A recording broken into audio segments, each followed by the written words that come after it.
Тэгэхээр 3 асуулт бэлдсэн ч гэсэн бусад гишүүдтэй маань санал маань давхцаж байгаа учраас нэг л асуултыг онцлон асууя гэж бодлоо.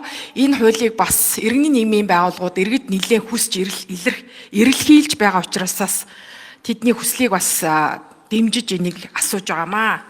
Тэгэхээр шүгэл үлээгчийн эрх зүйн байдлын тухай хуулийн төслийн тухай ийм нэмэлт мэдээлэл авах зорилготой ийм асуулт.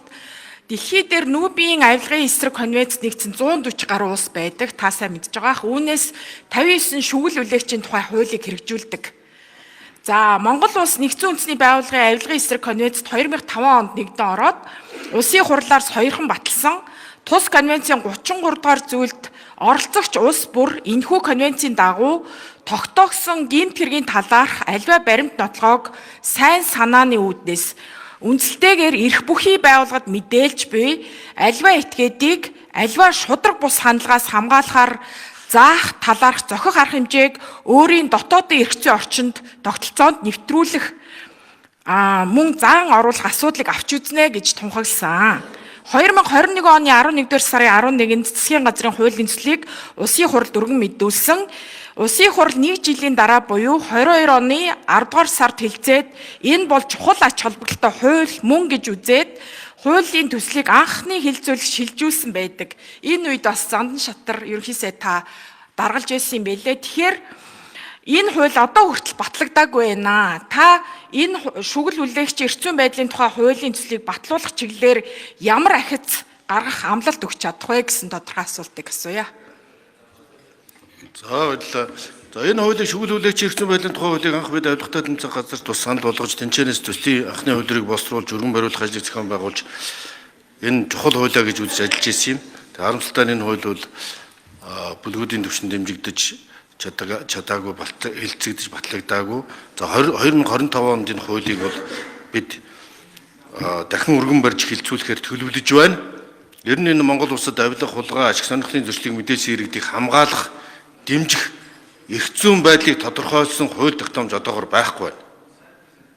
Энэ дээр одоо энэ томоохон хэрэг явдлууд дээр нүүрсний хулгайч гэдэг юм уу, жагсаалц улаан болоод байдаг томоохон хэргүүдээр шүгэл хүлээх зориг гаргасан иргэдийг дарамт тушхамдсан гэмт хэргийн хохирч болох юм хэрэгцэлд оруулж яана гэж олон улсын байгууллагууд үздсэн байдаг. Ийм учраас шүгэл үлээгч эрх зүйн байдлын анхдагч хуулийн төслийг боловсруулах үйл явц бол одоо хэд хэдэн үе шаттай өрнөж байгаа. За энэ бол авилгын эсрэг хууль нэмэлт өөрчлөлт оруулах хуулийн төсөлтэй хамт явж байгаа бөгөөд авилгын талаар мэдээлсэн этгээдийн эрх зүйн байдлыг тодорхойлох, хамгаалах, урамшуулах, зохицуулах тогтолцоог бүрдүүлэх чиглэлтэй хамт явж байгаа. За энэ төслийн гол агуулга бол аюулгүй байдлыг нь хамгаалах, эрсдэл учрахаас хамгаалах, одоо гэмт хэргийн хохирч болохоос хамгаалах, эрх зүйн балхааг бий болгоно, хамгаалалт дэмжлэг үзүүлнэ, төрийн болон хувийн хвшлийн аж ахуйн нэгж байгууллагын үйл ажиллагааг шүүмжилсэн, мэдээлсэн, илчилсэн тохиолдолд яллах, эрүүгийн хариуцлага татах дарамтлагаас одоо хариуцагчийг хамгаалах, мэдээлэгчийг хамгаалах, за урамшууллын тогтолцоо, одоо их хэмжээний авилгалын ч юм уу одоо мөнгө зөнг тарааж байгаа асуудлуудыг мэдээлээ тэрэнд нь одоо төлбөрийн тодорхой хуваар урамшуулдаг байх гэсэн ийм зохицуулт гэж байна. Энэ хуулийг бол 25 онд өргөн барихаар Засгийн газрын саяны 7 сарын 3-ны 02 дугаар тогтоолоор үүрэг болгосон байгаа. Авилгатай тэмцэх багц хуулиудын хүрээнд. За энэ бол бодиттой шинжил болно. Иргэдийнхээ эрх аюулгүй байдлыг хамгаална. За одоо манай хууль зүйн дотоод хэргийн сайдаар томилогдсон энх хоёр ч гэсэн энх хоёр гишүүн ч гэсэн шүгэл үлээгч Монгол улсын засгийн газар ч гэсэн өөрөө бас шүгэл үлээж байгаа. Ингэжээж бид нийтийн дунд бий болсон энэ ард иргэдийнхээ хүсэл эрмэлзлийг илэрхийлж байж одоо шүгэл үлээж байгаа засгийн газар ч гэсэн шүгэл үлээгчээ хамгаалах болно, шүгэл үлээгчтэй хамгаалах болно. Гагцхүү нь бодиттой хэн нэгний иргэний эрхийг гутаах, дарамтсах чиглэгдсэн биш, бодиттой байх ёстой, нийтийн эрх ашигыг хамгаалах чиглэгдсэн байх ёстой. Ийм учраас энэ эрх зүйн зохицуулт ус нарийн зохицуулалт хамгаалалт бас шаардсан юм хуулийн төсөл байх ёстой гэж үзэж байгаа.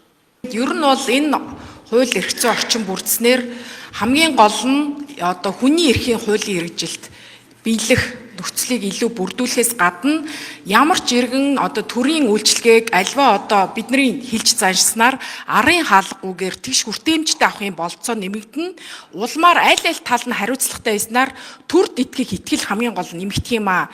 хамгийн одоо макро түвшинтэй товчлоод хэлэхэд Монгол улсын хөгжлийг л дагуулна, нийгмийн эрүүл уур амьсгалыг бий болгоно, би энэ хардах, түрүүний уянга гишүүний хэлсэнчлэн онлайнаар би энэ бүүлидэж элдв нэр төрд нь халдах гэх мэт одоо бүх одоо асуудлуудад орвитой нэмэр болохгүй цуйл учраас энэ асуудлыг шийдэхэд гар бие одоо оролцсон энэ санаачлагаа хэрэгжүүлэх байх гэж найдаж байна, итгэж байна.